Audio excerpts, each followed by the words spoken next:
এটা হচ্ছে সিলেটের ৩৬০ আউলিয়ার অন্যতম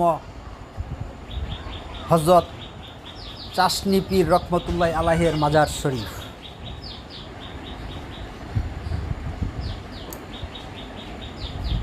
অনেক সুন্দর এই মাজারটি।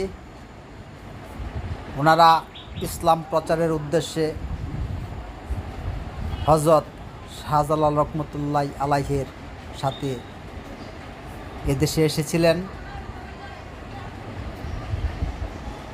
রাজা গোরগোবিন্দের বিরুদ্ধে যুদ্ধ করে ওনারা ইসলামকে সিলেটে প্রতিষ্ঠিত করেছিলেন। ওনাদের উসিলায় আমরা ইসলামকে ধর্ম হিসেবে পেয়েছি।